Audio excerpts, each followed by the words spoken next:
You're not afraid of the dark, are you? My God, it's full of stars.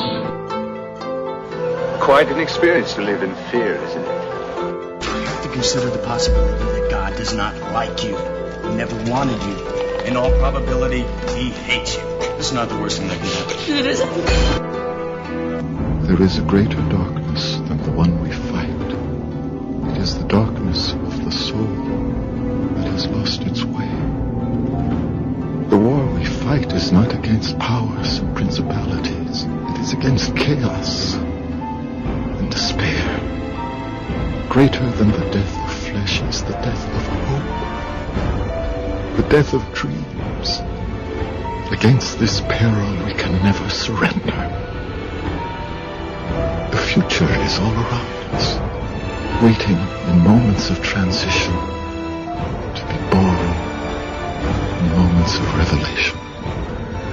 No one knows the shape of that future or where it will take us. We know only that it is always born in pain. And shalom it is, my beloved truth seekers. Welcome to the first ever weekly radio show about Gnosticism, the Gnostics, and Gnosis as well. And also their brethren in the esoteric and even other ancient faiths as well. This is the virtual Alexandria, a place, or more like a state of being, where you lose your mind and come to your senses. Or as Plato said, all learning is remembering. Is there finally and really anything to life other than food, shit, and sex? I am known as Miguel Connor, the mortal incarnation of Abraxas, the god above God. Thank you so much for joining me, in which we discussed how modern cosmology and mysticism, particularly the Kabbalah, can and should coexist in a rapidly changing world. I do not feel obliged to believe that the same God who has endowed us with sense, reason, and intellect has intended us to forego their use. Returning is Howard Smith, author of Let There Be Light, Modern Cosmology and the Kabbalah, senior astrophysicist at the Harvard-Smithsonian Center for Astrophysics in Cambridge, Massachusetts, and a senior member of several teams with NASA's Spitzer Space Telescopes. Can you dig it? Can you dig it? Can you dig it? And this time he takes questions from listeners on a whole buffet of science and mystical questions, in the hope to continue fusing science and mysticism, as well as exercising all the politics from the extremists of both sides. Now let me speak of thee a little about the Kabbalah. Gershom Scholem called the Kabbalah not only Jewish Gnosticism, but also the revenge of the myth. And he was right on both accounts. How the Kabbalah began at this moment is a mystery in the fiction that is history. Most scholars believe it began in the 2nd or 3rd century with the book Yeser Yetzirah, or Book of Creation. Others seem to believe that the Kabbalah began perhaps from the same fountainhead as Gnosticism or Proto-Gnosticism, perhaps in the more occult side of the Dead Sea Scrolls community, or mayhaps from a school of Simon Magus. Latu, Narada. Hey then. That's it. Others take it further back to the Merkabah Jews. Merkabah from the Hebrew word for chariot. These Jews believe in mystical flights, much like Elijah, who did not die, but ascended to heaven in a fiery Lexus-type vehicle. Then there are those who take the revenge of the myth really seriously and say that it was an oral tradition handed to Moses besides the tablets on Mount Sinai. The Lord Jehovah, has given unto you these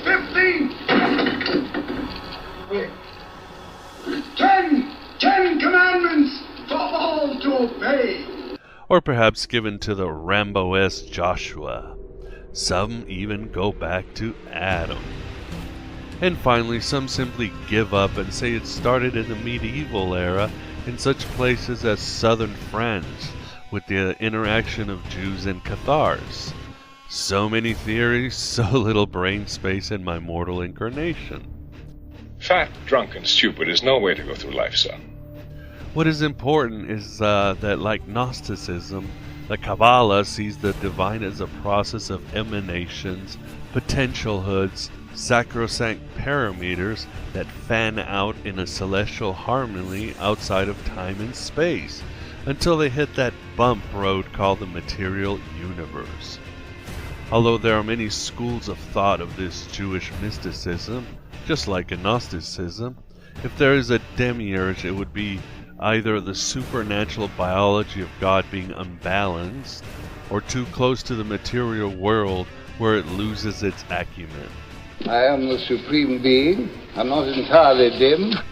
There is also another theory proposed by the brilliant Isaac Luria, and that is when God made the universe, he couldn't create since he was eternal.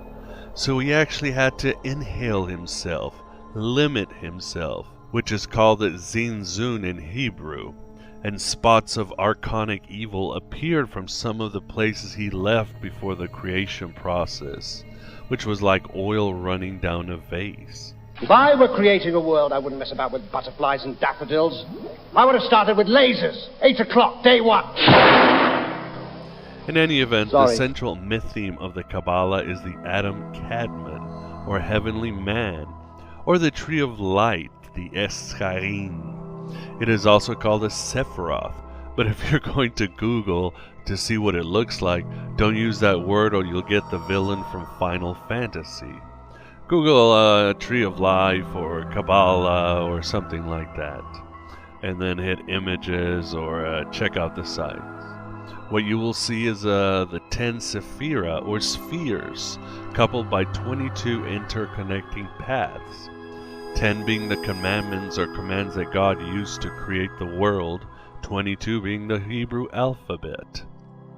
These are the manifestations outside of reality of God that can be accessed through mystical flights instilled by rituals, very much like what the Gnostics brought back from the ultimate reality when they cashed in their miles to visit the Pleroma. We are gray. We stand between the candle and the star. When looking at the Sephiroth, you shouldn't think of it as a two-dimensional pattern, but more like a luminous fountain that pours out from the top, known as Keter or crown. Some have said it's not a fountain, but a spreading puddle of supernal endowments. It's that old cliche of the circle with the center everywhere and the circumference nowhere. And like Gnosticism and the map of the Pleroma, the Adam Kadmon is both inside and outside of us. We are all the mythical Adam in some way or another, while Eve is our higher self. If there is balance, then there is individuation, and one can peer into that astral event horizon called Gnosis. I can do anything I want. So can you. And if you're looking for a Sophia parallel, it would actually be at the bottom called Malkuth, or Kingdom, which only one fraction represents the material dimensions. And Kabbalists say that Malkuth is also the Shekinah, the lost and fallen condiment of the whole system that is exile along with humanity. Mother is the name for God on the lips and hearts of all children. In the middle of the Sephiroth there is the Tiferet globe, the messianic principle, which not only carries the pain and suffering of creation on his shoulders, but also must find the Shekinah and wed her in the bridal chamber. Sounds pretty Gnostic to me if you feel about it. And our way to get involved is through the Tikkun, or the rescue operation in Hebrew, by awakening our own divine sparks via righteous living, thinking, and believing in order to give the Shekinah or Sophia the power to reach Tifereth, or vice versa. The third principle of sentient life is its capacity for self-sacrifice. For a cause, a loved one, or for a friend.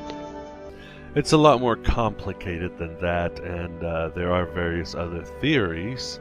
And if you're scratching your head, I advise you to get any books by Gershom Scholem on the topic of the Kabbalah, or Daniel C. Matt. Scholem is cerebral, and Matt has a way of making a complicated system easy to understand. Dion Fortune's The Mystical Kabbalah is also a good read. The Kabbalah also believes in some corners in reincarnation, also called the Gilgul. It's probably the most intricate and, in my opinion, best spiritual scheme around. Although, like with the Gnostic, it's considered a rather negative result to death. Fuck damnation, man. Fuck redemption. Reincarnation, since it deals with our eternal spirits, is not bound by time and space. We can reincarnate backwards and forwards throughout history in order to fulfill our destinies or karmas. Also, our sparks of godliness can split, join, and rejoin depending on the mission. Some of us might have 2 sparks or more inside of ourselves that need restoration or are present for a certain operation. It's not the dull going forward in time and suffering one lifespan at a session. It's an intricate web of uber-cosmic energies attempting to heal the also very intricate cosmos. Well, what if there is no tomorrow? There wasn't one today. For all I know, some of us may reincarnate in other dimensions or planets. We may reincarnate in the future, or part of us is already there. The possibilities are endless, just like the possibilities of science and mysticism are endless. It is also said that this may just be one of many universes created by the divine. In the last one, Gevura, or the judgment arm of the Tree of Life, was too heavy and the whole structure broke down. We must do our part to mend this flawed universe, the wreckage. And some of you are probably, with your caffeine and plant substance burning, right now thinking I'm getting too new age, but you have missed the bullseye. The more you make a big deal out of denying something, the more people think it must be true. These ideas have been discussed, pored over, and argued for centuries by rabbis solely using the Torah, the Mishnahs, and the Talmud. It is a perfectly respected Jewish pursuit. It is said that the Talmud is the soul of the Torah, and the Kabbalah is the soul of the Talmud. And for those scoffing at the Torah being some old book by ancient, violent, and backward people, bear in mind I'm talking about the mystical Torah with its gematria, magical words, and allegorical message. As Rabbi Simeon said, "Alas, for the man who regards the Torah as a book of mere tales and profane matters. If this were so, we might even today write a Torah dealing in such matters and still more excellent. In regard to earthly things, the kings and princes of this world possess more valuable materials. We could use them as a model for composing a Torah of this kind. But in reality, the words of the Torah are higher words and higher mysteries. When even the angels come down into the world, they don the garments of this world. And if they did not, they could not survive in this world, and the world could not endure them." In other words, I'm sure the Constitution of the USA is a much better law book than the Torah, but for some reason it has kept a race of people that have been exiled, conquered, persecuted, and treated horribly for thousands of years. It has also brought great thinkers and mystics to our world of the Jewish persuasion. There is something special about the mystical Torah once you take off your 21st century skeptic glasses off. Next time you read the Pentateuch, think of it allegorically and think of the Kabbalah. But stop my drivel. One time, at band camp, I stuck a flute in my... Howard Smith comes a second time with a wealth of data that will satisfy both the skeptic scientist and dreamy mystic, or a combination of the two. prepare for a large manwich of wisdom. First of all, Howard, thanks a lot for coming back a second time to Coffee, Cigarettes, and Gnosis. My pleasure, Miguel. And I hope you're ready for the onslaught of questions since your last interview. I'm delighted to know that people have listened to the interview and possibly read the book and are moved to ask questions. That's what authors want to know, that people are reading and thinking. So it's my delight. Well, they're certainly doing that. I'll try not to answer everything so thoroughly that there's no room for doubt at the end. I would love to hear from your listeners again. Okay, we'll make sure of that. Okay.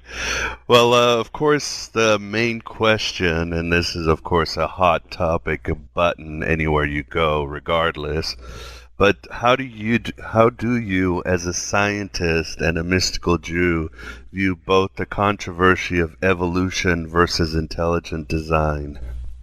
Indeed, it is a hot topic. And to some extent, it is the background to the reason I wrote the book, because the way you asked the question, how do I, as a scientist and as a mystical religious Jew, think about these things? Indeed, the point is that both my scientific and my religious perspectives come together. I don't view myself as a schizophrenic person who uses scientific judgments when I think about some things and spiritual sensibilities when I think about others. I think about everything in the same complex way. So these are not two separate facets of myself, and they're not two separate facets of the world. And I say so because it appears to me that the current controversy is a controversy because they're presented as being in conflict. Either scriptures are true or science is true, and they are at odds with each other. I think that is a completely mistaken way to view it. So first, I would like to be clear that I view the world as a whole, and I view my approach to the world, or I try to ensure that my approach to the world is a unified one. That said, the question is, how do I think about things bringing together both the scientific and the spiritual? And Galileo, for instance, said it most famously when he talked about God's book of nature being as important a source of inspiration as God's book of scripture. That is to say, the world of science, like the world of scripture, these are revealed to us to teach. So they don't speak in opposition, they speak jointly. In my book, I cite the Jewish philosopher and Rabbi Maimonides, Moshe ben Maimon, who went a little bit further even than Galileo in emphasizing that knowledge, and knowledge of nature in particular, science, physics, metaphysics in his day, that knowledge of the world is a path to becoming close to God. This is how one loves God, as it were, and this is how one gets closer to Him, through the intellect, because it's the intellect, our consciousness and free will and intelligence, that distinguishes the human species and enables us to be like the divine. With that said, to me it appears that this conflict between evolution and intelligent design is largely a political conflict.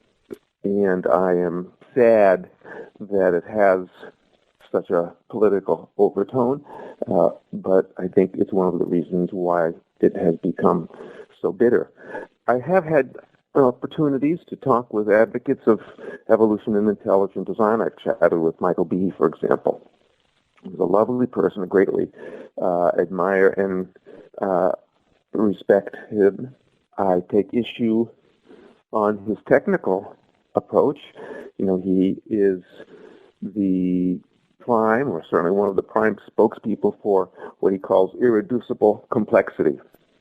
That there are some things in the biological world that are so complicated that they cannot have evolved.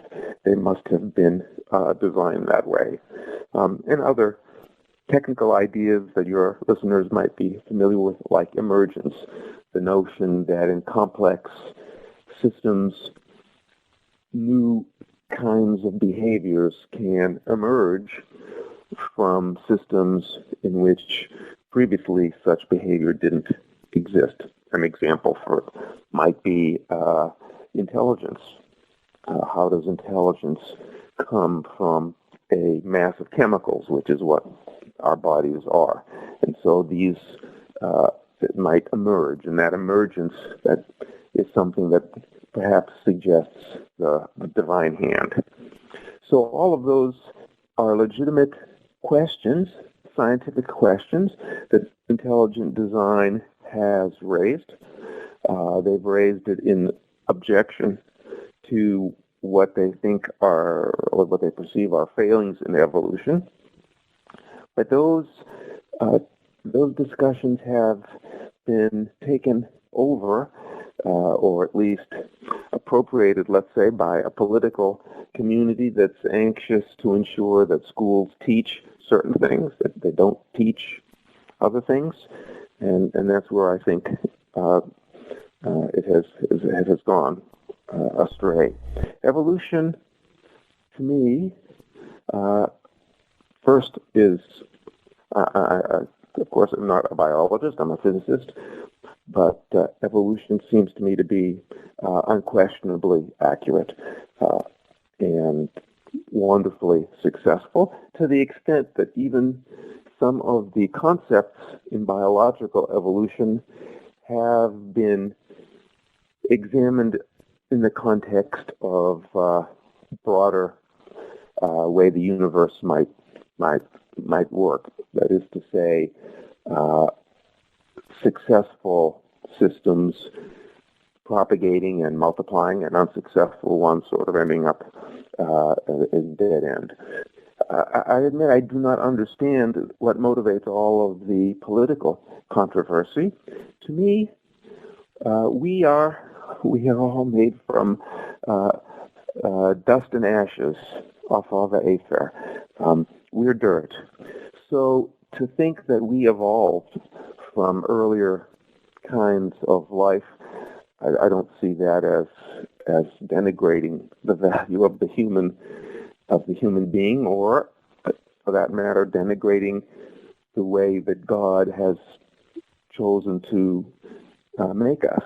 We're in any case just dirt, and it's not an insult to say that our ancestors were amoeba or other things. I am saddened by the fact that the controversy has obscured the fact that both the scientific view of the world and the religious and mystical view of the world are striving to seek answers. And they have asked similar questions.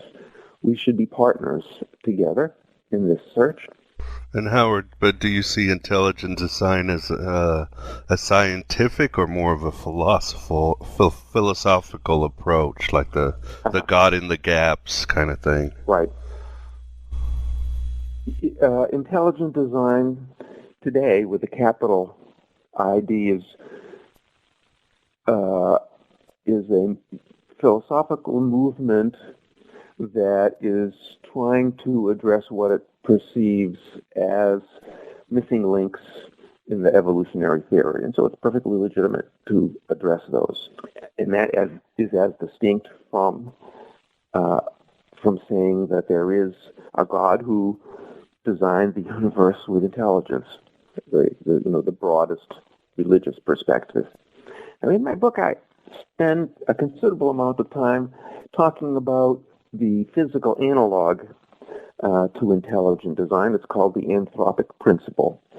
It's the notion, well, it's the observed fact that the fundamental constants of the universe are extraordinarily finely tuned in their values in a way that enables life, in particular intelligent life, to exist. So, for example, the speed of light, the strength of the forces, there's a long list of remarkable coincidences, such that if things were different from what they are now by a few percent, so very small amount, that life couldn't exist. Water, for example, might not be stable. Stars would not be long-lived, and so on. That's called the anthropic principle. Why should the universe be as perfect for life as it appears to be? And it is a little bit like intelligent design in the fact that you stand back and you say, gosh, this is amazing. How is the eye able to see? How can the brain be as powerful as it is? How did it come about? And because there's no simple answer, then there's a tendency to say, well, it must have just been made that way. But it doesn't have to have been just made that way. It could have taken time. In the case of evolution, to me, the preferred way for God to create the world would be through the laws of nature that apply everywhere, that provide constancy and uniformity. And those laws don't necessarily have to work in an instant. Maybe it does take billions of years, but so what? That's just how they work. For them to be as perfect as they are, it might be that one needs some patience. So I don't see that as a disadvantage. So I am very much opposed to the notion that schools should teach scriptural view of creation and not teach evolution. You may have read in many papers a few weeks ago, there was a movement in Georgia and in Texas to not teach cosmology because it was so closely associated with Kabbalistic ideas, in fact, that I talk about in the book, that therefore it was like teaching a kind of religion. All of these kinds of political movements, I think, demean the great power and value of religion and also of science, and not to mention the fact that they do a disservice to our children. So I don't see there being a conflict, and I do, however, feel that people are somehow threatened. I think that much of the motivation for the political activity is a threat. And it's not simply a threat that the religious community sees and so tries to react by removing the teaching of evolution. I think the scientific community also sees a threat, and so they have reacted. Richard Dawkins' book, for example, on the God delusion, is just the most extreme statement coming from the scientific community in reaction to the pressure from the religious conservative movement. So the scientific community is also feeling threatened. So everybody reacts and puts up walls. I agree with you. Okay, moving down. This is from email from rsg@gmail.com. And he or she asks, what is your take on the string hypothesis, and how would you reconcile it as a Kabbalist if it actually became a theory? Let me perhaps say a word of introduction to your listeners about string theory. I have a discussion of it in the book.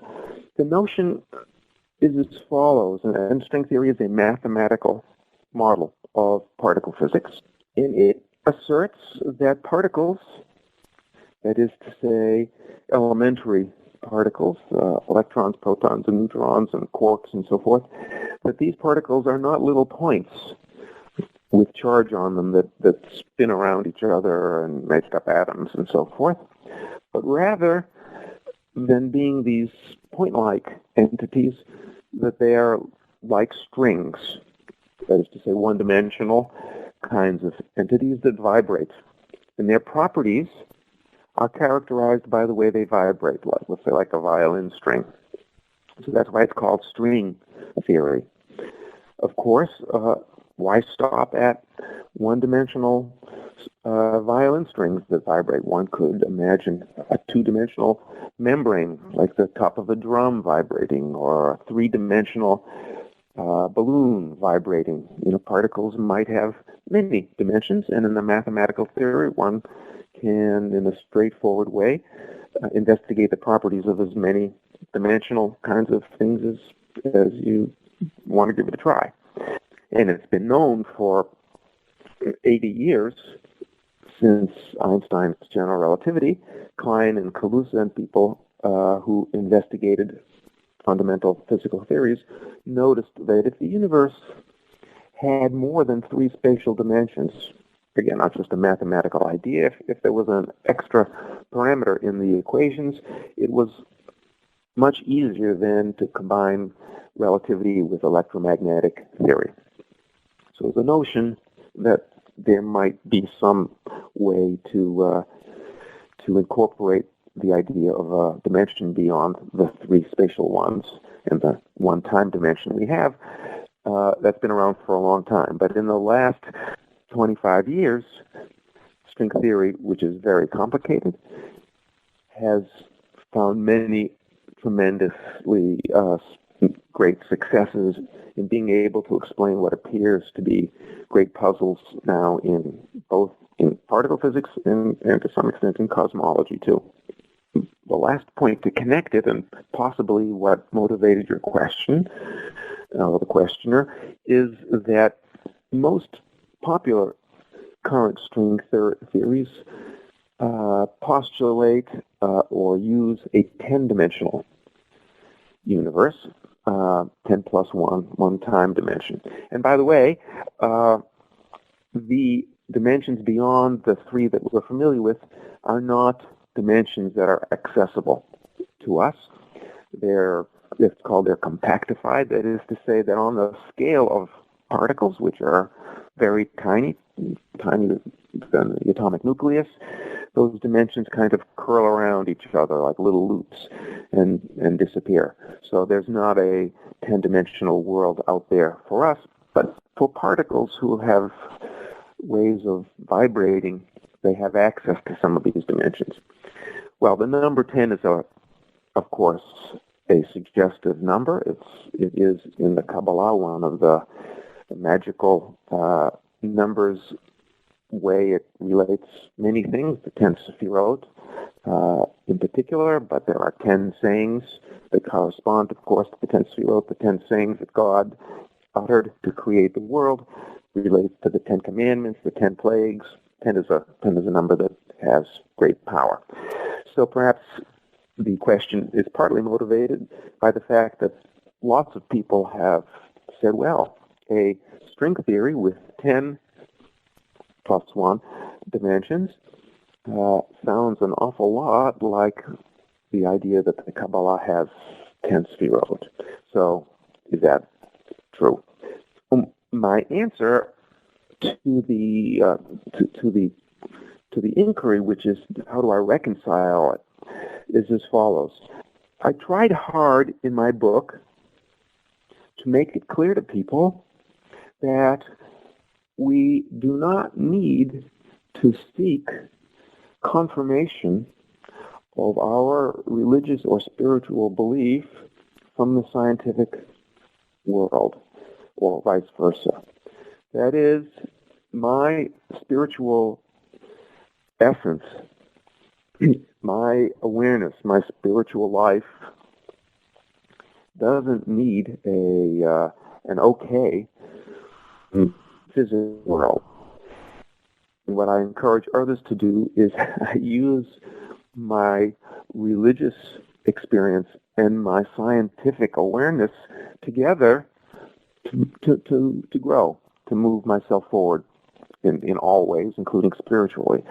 So when I hear about 10-dimensional string theory, and if I say to myself, perhaps at someday this will be proven or disproven, well, either way, it will be interesting. Either way, it's saying something about God's world. If it happens that the 10-dimensional string theory, 10 plus 1 or thereabouts, is accurate, then it's an amazingly interesting analogy to a Kabbalistic idea, but that's all that it is. Vibrating in 10 dimensions isn't the same as an evolutionary sequence of light propagating in stages, which is how the spheroid create the world. There's some analogy to it, and I would say that's nice. And I'm not sure at this point there's much more to do about it. And if it turns out that string theory is wrong, or suppose string theory is right and it's 8 dimensions or 15 dimensions, although as far as I can understand now, 10 is the one that is most consistent with what we know. If it's correct, let's suppose it were 8. Would I say, well, maybe the Kabbalah is wrong, there are only 8 spheroid? No. I would say that it means something different. It's talking about something different. If you wanted to put it in a Kabbalistic context, I would have to think about it a little bit. But it doesn't. One doesn't depend on the other, and for that matter, as a physicist, neither do I say to myself, well, I'm going to devote myself to 10-dimensional string theory because I'm sure it must be right. The Kabbalah has 10 spheroids, and so I just have to keep figuring out how that works in. Side comment that today progress is being made very rapidly in science, in particle physics, in cosmology, in all realms of sciences. So there are daily interesting new things to consider and to think about and to open one's eyes to in amazement. Much less the case in mysticism or in Jewish mysticism. There aren't so many brand new notions being put forward for digestion. It's more a process of reworking and re-examining older concepts in the light of new discoveries. And I think that's a fine way for the relationship to be. Everybody grows from that, but it does mean that one has to be attentive to progress in science and then think about how that deepens your religious or spiritual life. What are the new insights that one gains from those ideas? Next is a big one from Sun Temple Seer at AOL.com. And here it goes. Evidence is again mounting that the oscillating theory of the universe might well be true after all.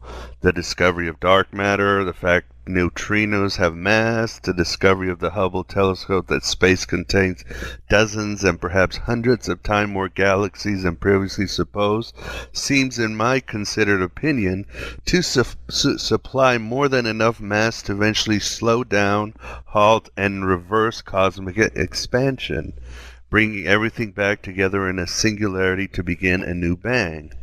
If you agree that the evidence is pointing toward the I can't say the word sometimes. Oscillating theory. Oscillating theory, have you considered the fact that it's been oscillating for eternity? Therefore, every conceivable universe, no matter how great the number, Googleplex squared times Googleplex squared, it doesn't matter, have already played out an infinite number of times. Perhaps this accounts for thoughts and feelings of reincarnation.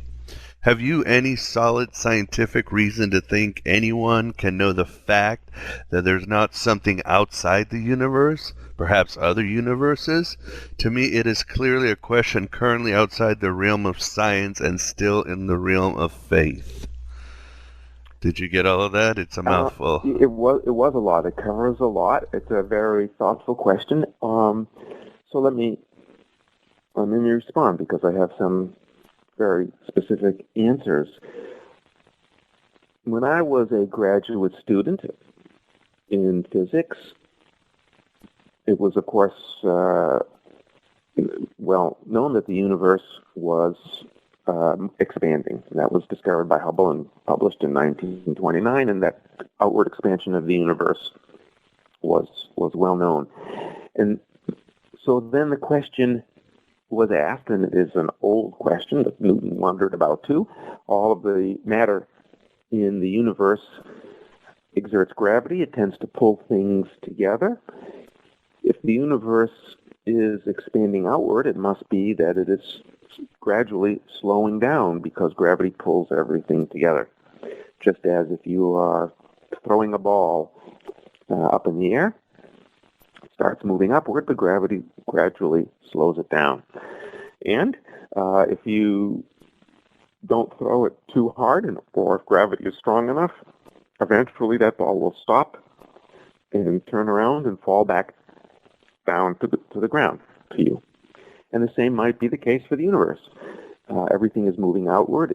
If it isn't moving too fast, and or if there's enough matter, enough gravity in the universe to exert adequate influence, then eventually it will slow down. It will slow down more and more. Eventually it will stop, and then gravity will pull everything together again. If it did that, then the speculation is everything would come together as the universe got smaller and smaller until it came back down to a point, that essential point again, from which it would bounce. So the Big Bang then would not be a single event in time, but after the life of the universe expanding and then contracting back down to a point, it would bounce somehow in that point and then expand again. So that was the idea of an oscillating universe continually bouncing, sometimes in an identical fashion. Sometimes every bounce would be a little bit different ideas about how that would go. So that is what the oscillating universe implies, and it has the following philosophical implication, that if every bounce is identical, or at least if it doesn't, nothing is lost in a bounce in terms of matter and energy, then it could bounce forever. It would be infinite number of bounces. Every bounce would produce a universe. Every universe might be the same or might be a little bit different, and so it is eternal. And for people who are comfortable with this Aristotelian view of an eternal universe, well, here you have an eternal universe, a bouncing universe. It's a little different than the steady-state universe that Fred Hoyle, the great English astrophysicist, posited in the last century as an alternative to Big Bang, where everything in the expanding universe expanded forever, but new matter is created in the spaces in between, so that the universe is always expanding, but always looking about the same. It's another kind of eternal universe. So, should the universe be eternal in that way, does that change the way I think about the story of Kabbalah or my religious perspective? And it doesn't. It doesn't, just as I had said earlier. I don't look for scientific justification or approval for my spiritual life. Rather, I look to see how each contributes to the same kinds of insight. And I suppose I would say, should that be the case, that the Kabbalah is simply describing the universe in which we live, this bounce, it was a big bang and a process of spheroid and emanation in this particular bounce, and if there are other bounces, then that's okay.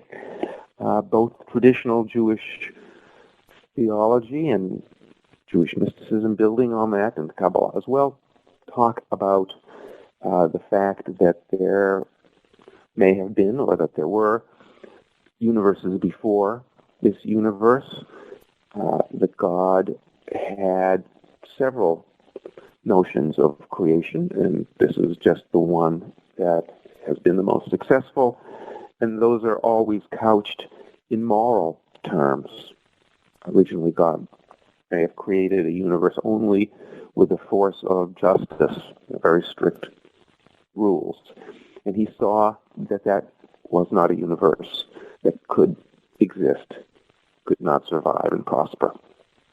And it was when he realized that one needed a balance between mercy and justice that the universe existed and could be productive. So that was the reason for the rabbinical discussion of many universes, attempts to find moral import to the way the universe is constructed.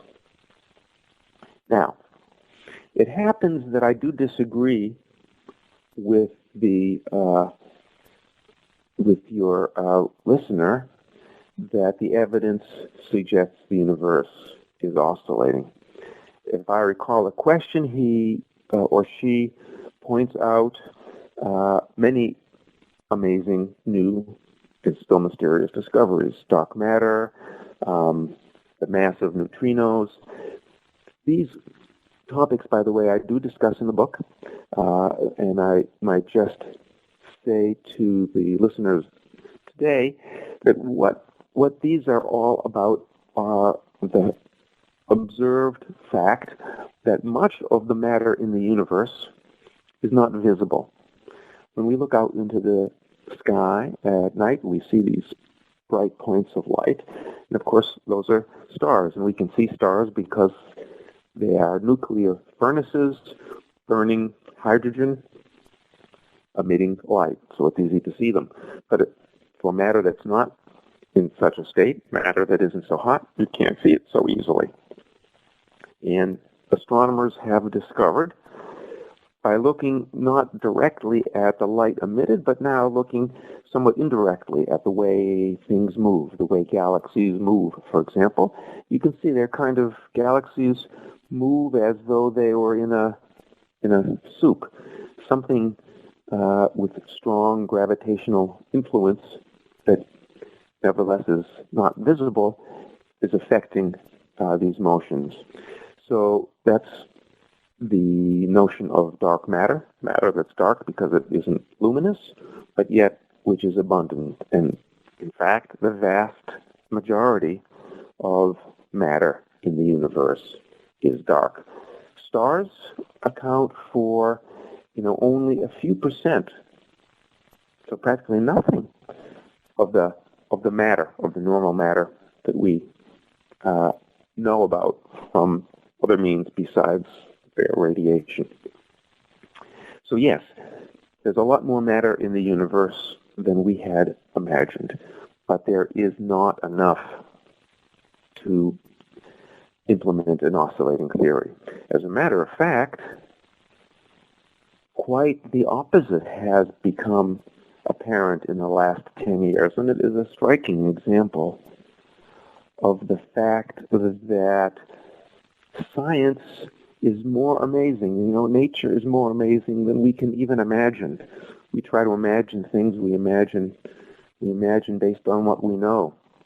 But careful observing and testing, sometimes you come up with totally surprising things.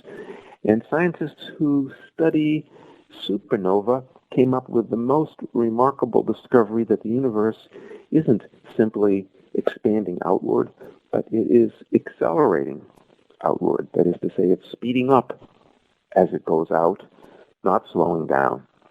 And they were able to do this because supernovae, that is the death of a massive star in a huge explosion that's fabulously bright as a whole galaxy for a short amount of time, that supernovae can therefore be seen at very great distances. And so by looking for supernovae in distant galaxies, they can do measurements that otherwise things would be too faint to be able to do. And they have found that galaxies are accelerating outward. It's called the Accelerating Universe. I talk about it as well in the book. It is a manifestation of something that Einstein had guessed at. When he developed general relativity, he had a puzzle to confront, a puzzle that confronted Newton too. Why doesn't gravity pull the universe together? Both Newton and Einstein believed at the time that the universe was static, eternal and static. That was the view since the Greeks, the predominant view by far.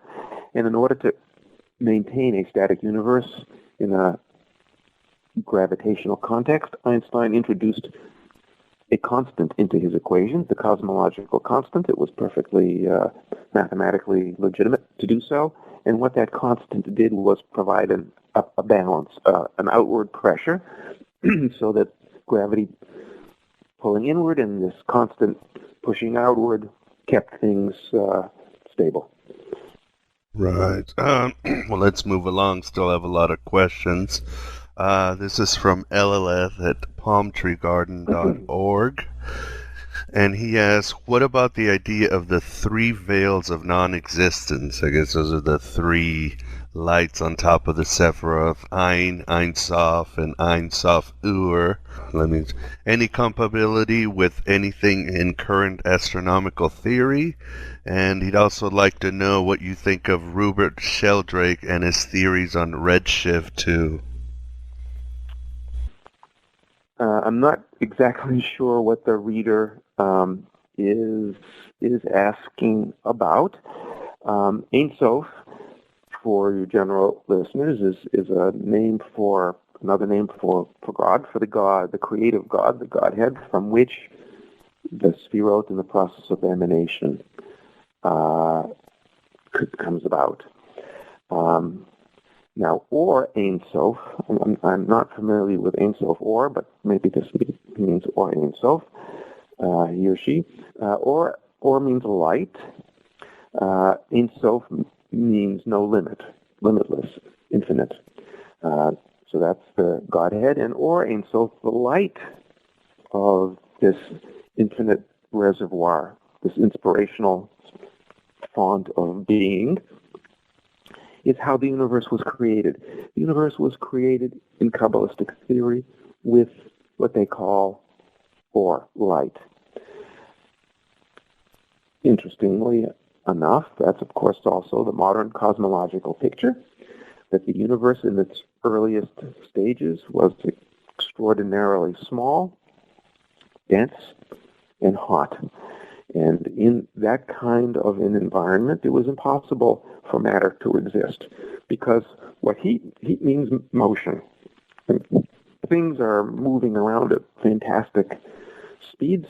Of course, they would smash into each other, so normal matter would not exist. It would constantly be broken into its smallest parts, and the same applies, of course, to particles.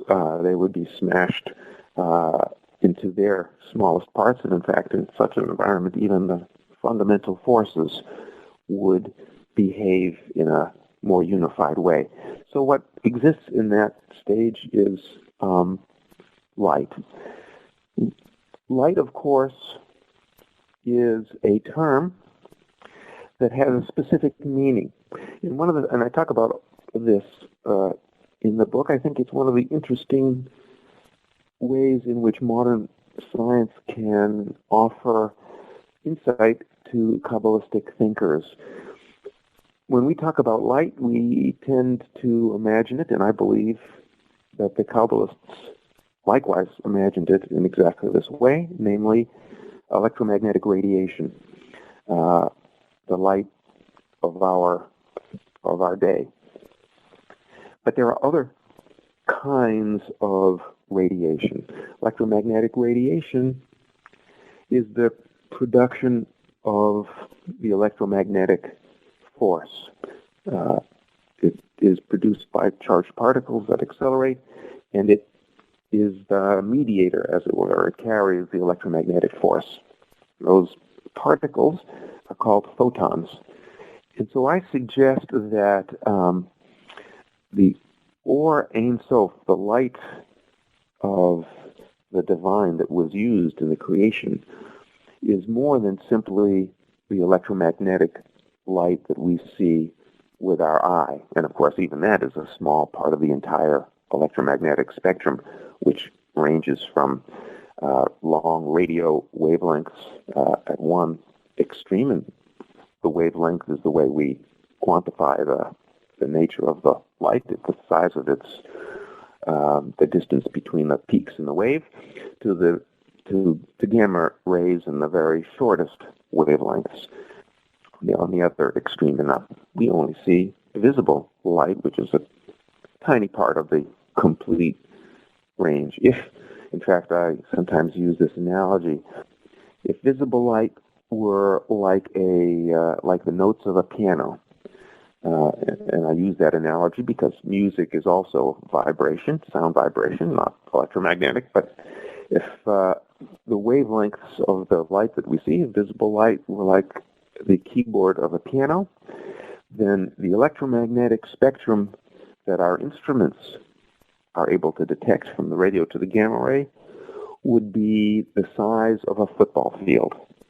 Wow. So we just see a tiny part of it.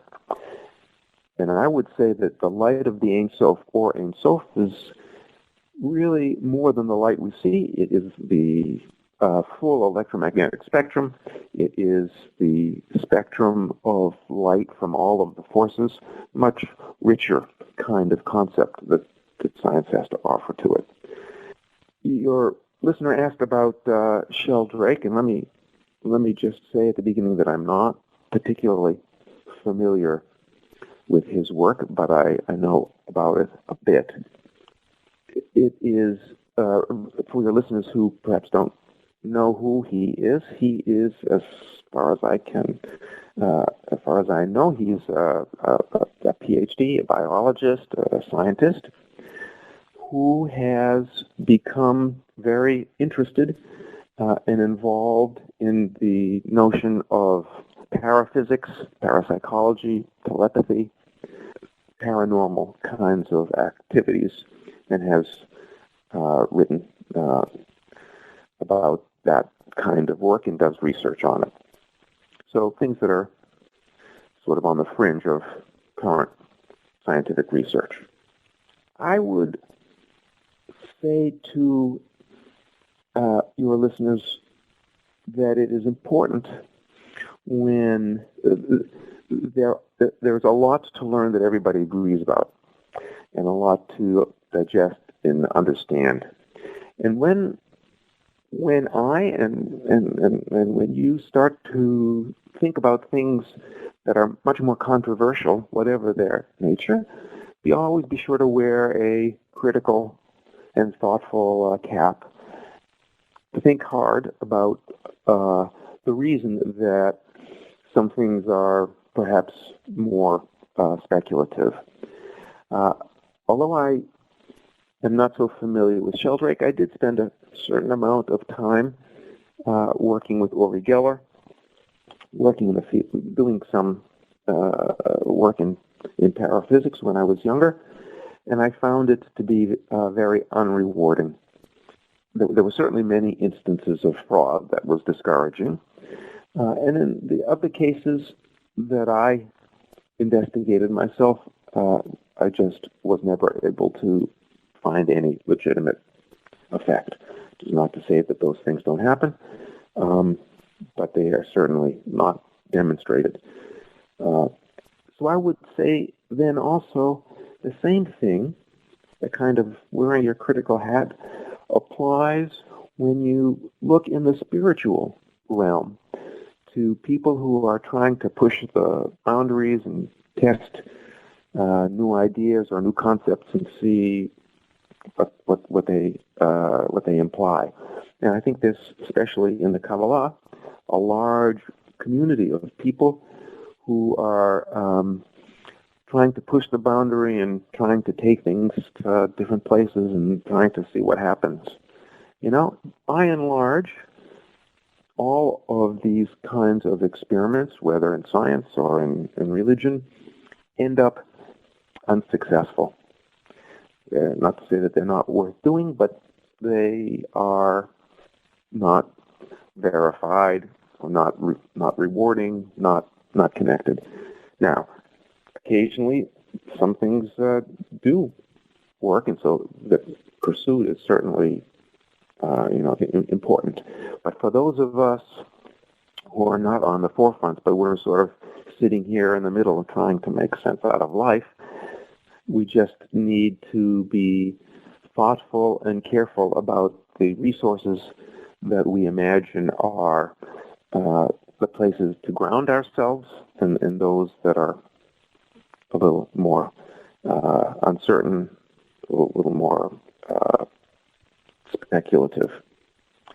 Okay, Howard, this is from Reverend Troy at thepalmtreegarden.org. Einstein considered what he was doing as trying to know the mind of God. Can we approach God strictly through the understanding of the universe? What might a grand unified theory or theory of everything tell us about God, ourselves, and the universe? Can we approach God strictly through the understanding of the universe? I think the answer is yes. I think we can approach God in many different ways, and all of them are legitimate, important ways to approach God. And certainly the understanding of the universe, absolutely. I think we can approach God strictly that way.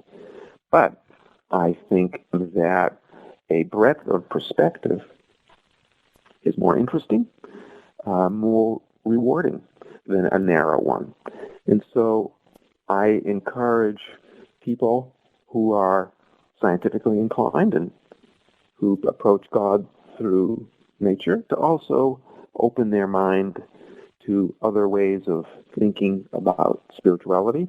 And I encourage the religious community that is perhaps most aware of scriptural way of approaching God to open their mind to nature and to science and to the understanding of God through the natural world.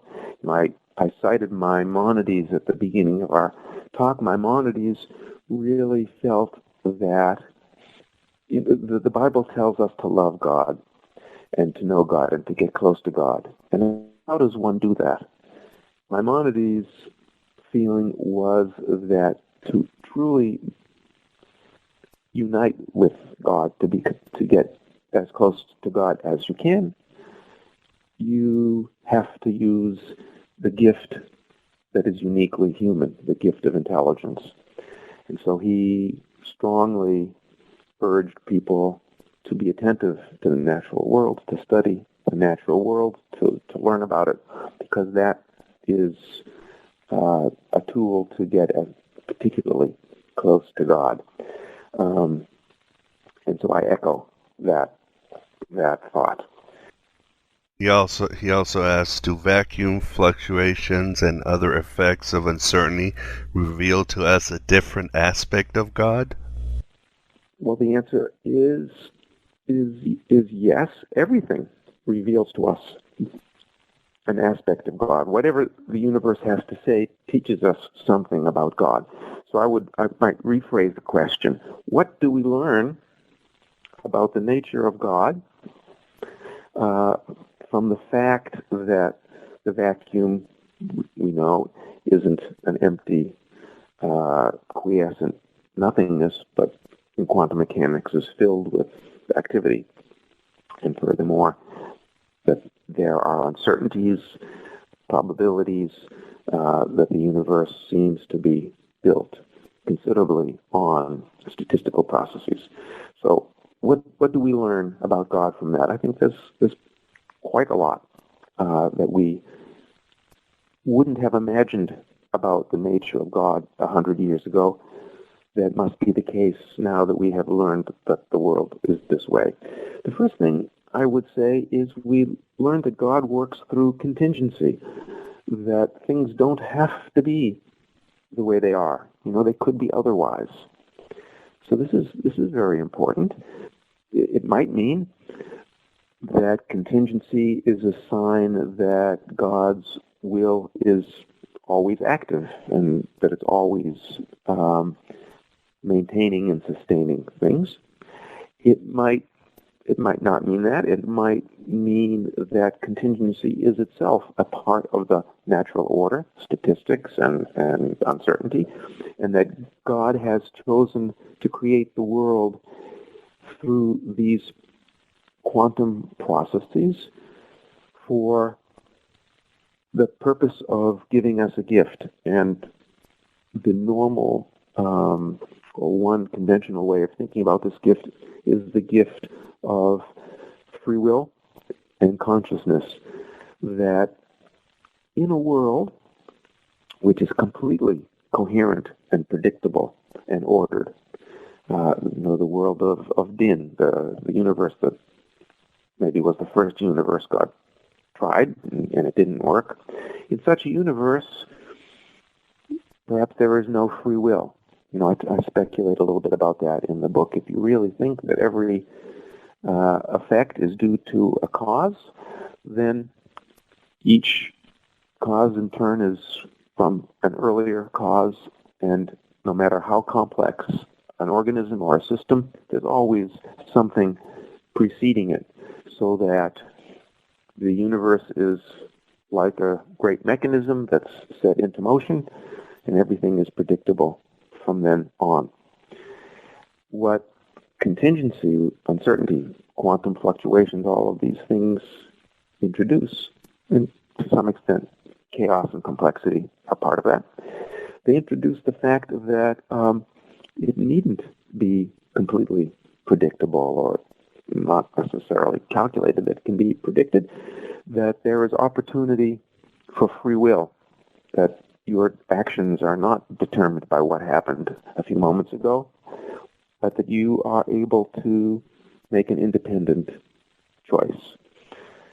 So I would say to the questioner that free will is an important consequence, and it shows us that God created the world to give us free choice. And then, of course, the question is, why were we created with free choice? And I think this is why it is so important, I think, for scientists and scientifically inclined people now to be attentive also to the religious message. There is a great wisdom, powerful wisdom in the spiritual message, and I think the message is that there is a moral to science. There is a moral to learn from the world, and the moral is that we need to act, to use our free will for good, to heal the world, as the Kabbalists would say, to do tikkun. We should be attentive to our neighbors. We should be loving. We should be caring. We should be, of course, attentive to ourselves and our family, but to the community. And these days of global warming and environmental concern, we are responsible for our world, and free will gives us the ability and the responsibility to take action to make this a better place. So these are moral messages that the religious and spiritual sensibilities bring to a scientific awareness. So I would say that's the other message that I see from this kind of a quantum world that God created. It's a message of moral responsibility. And this wasn't one of the questions, but you did bring it up. What is your stand on global warming? I'm sure a lot of people want to know. Well, I try hard to give opinions on the things of which I am expert. And global warming is not something that I am expert at. So I certainly have an opinion. I'll tell you what it is, but I want your readers to appreciate that it is just that my opinion may not be more informed than theirs. I think that we have a responsibility to the world. And number one, we must take seriously science, and I'm most concerned about the fact that the current political environment seems to downplay the message of science in preference for political or economic concerns. Let's not do that. Let's get the information accurately, and then we have to act responsibly on it. I think actually the global warming picture is a complicated one. I think there's no doubt in my mind that there is global warming. The question is it man-made, and how best to address it? And I think it is not obvious there what needs to be done. But I think that in situations where we're uncertain, my inclination is to take the safer path, and not to stall or delay. So I encourage more research, and I encourage more open discussion, and try to keep personalities out of it. And I think we were put on this earth, as the Bible tells us, to guard it, to protect it and guard it, take care of it. So let us do our best to take care of it. And as the Kabbalists would say, this is part of the process of healing. And in so doing, we not only heal the earth and the climate, but we bring ourselves closer to God and a divine world. In other words, don't ban SUVs yet. Let's look at it objectively. But like you said, that is so hard to do, especially when you've got a hot button topic in which somebody can make money and somebody can lose money and somebody can make a religion out of it, right? Yes, right. And it's very easy to overreact. I have read, and I do not know, for example, that although incandescent lights are very inefficient, it takes a lot of energy to manufacture the alternative. And at the end of the day, how does the balance sheet come out? Well, we can figure that out.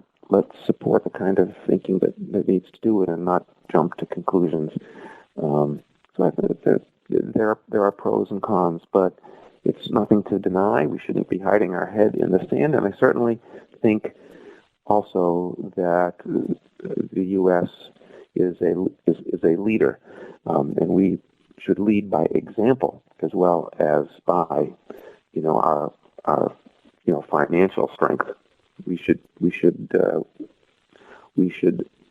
set an example, even if it means that there's some other cost. It's important for a leader to be responsible and to take those leadership actions.